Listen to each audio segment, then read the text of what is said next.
Keď sa u nás povie Tatra, niektorí si predstavia malú 805 cestovateľov Zigmunda a Hanzelku, iní možno 603, ktorá kvôli trojpísmenkovi možno nemá v očiach mnohých práve tú najlepšiu povesť. Drvivá väčšina z nás si však pod Tatrovkou predstaví niektorý z mohutných nákladiakov do ťažkého terénu, ktoré jazdili Dakar, slúžili v armáde, alebo mnoho či už starších alebo novších kusov ešte aj dodnes slúži na stavbách, v lomoch alebo pri iných utilitárnych činnostiach. Predstavte si, že by ste sa ako partia vysokoškolákov zobrali na dobrodružný road trip do Afriky a keď už, tak rovno nákladiakom. Znie to skvele a navyše mala expedícia Lambaréne, jednoducho pomenovaná podľa cieľa cesty, taktiež za cieľ dopraviť lieky, kostné štepy a obväzový materiál do tamojšej nemocnice. Ak máte pocit, že nástavba sa na túto 138 VN ako si nehodí a patrí skôr na V-triesku, máte pravdu. Pôvodne na Tatru ani nebola určená a pochádzala z vyradeného prototypu, určeného pre vojenské vozidlo Praga, ktoré sa nedostalo do výroby. Vybrali si ju preto, lebo na účely expedície bola najvhodnejšou voľbou nástavba v prevedení štábneho vozidla s tepelnou izoláciou, vďaka ktorej by dobre zvládala náročné klimatické podmienky expedície.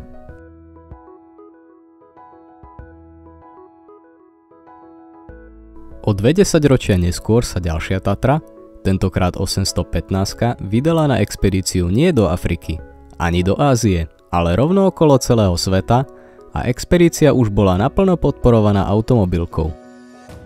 V tomto prípade bola nástavba o dosť väčšia, za zadnými kolesami prečnievala takmer o 4 metre a nad strechou kabíny asi o meter. Pre potreby natáčania cestopisného materiálu so sebou dokonca viezla napríklad aj malé rogalo na natáčanie leteckých záberov, pretože koncom 80. rokov drony jednoducho ešte neboli dostupné. Čo ma však fascinuje na dakarských, expedičných a pretekárskych špeciáloch z našich končín z 20. storočia najviac, je to, že vždy sa jednalo prakticky o sériové vozidlo, ktoré bolo len vyladené, prípadne dovybavené pre dané účely. Nie len akýsi prototyp, ktorý má so základom spoločný možno len tvar karosérie a mechanické komponenty majú úplne minimálnu a presne vykalkulovanú životnosť, po ktorej sa kompletne rozpadnú. Iste možno nedosahujú také výkony ako spomínaný súčasný koncept, ale ich opraviteľnosť, životnosť a spoľahlivosť je určite na úplne inej úrovni. Nehovoriac o tom, že ak by sa v týchto Tatrovkách vymenili prevádzkové kvapaliny, tesnenia a pár kriticky opotrebovaných dielov, bez problémov by mohli svoju púť zopakovať. Chcete dôkaz? Spomínali sme tu už preteky rally Paríž-Dakar. Na tých sa v roku 1986 prvýkrát zúčastnila aj Tatra. 815 v prevedení 6x6 so štartovacím číslom 635 však nedosiahla práve najlepšie výsledky.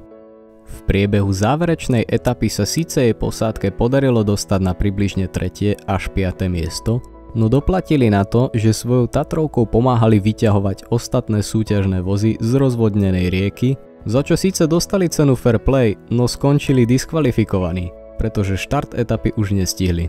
Na prvýkrát úctyhodný výkon, no najzaujímavejšie však je, čo sa s Tatrovkou dialo potom. Po pretekoch bola táto Tatra zbavená jej originálnej nástavby a predaná. 30 rokov o nej nikto nepočul, až kým ju pár mesiacov dozadu nenašli vo Francúzsku šikovní ľudia z Tatry. Bola v pôvodnom, no stále plne funkčnom stave, vrátane motora, podvozka a ochranného rámu kabíny, práve vďaka ktorému ju na fotkách z internetu objavili. Do Česka prišla po vlastnej osi a po drobných úpravách mala byť údajne schopná ďalšej prevádzky po európskych cestách. Predošlý majiteľ Jean-Philippe ju však rozhodne nehyčkal v garáži pod plachtou ako nejaký poskladaný muzejný exponát na občasné ukazovanie po motoristických prehliadkach. Celý čas ju používal ako servisné vozidlo pre svoje štvorkolky, spolu s ktorými brázdila piesočnatý a bahnitý terén severnej a západnej Afriky. Výmenou za kľúče od úplne novej Tatry Phoenix 8x8 sa však opäť dostala do českých rúk a vďaka tomu bude tento skutočný kus automobilovej histórie opäť verejne k videniu. A spomínaná sériová konštrukcia bude určite poľahčujúcim faktorom pri uvádzaní do pôvodného stavu.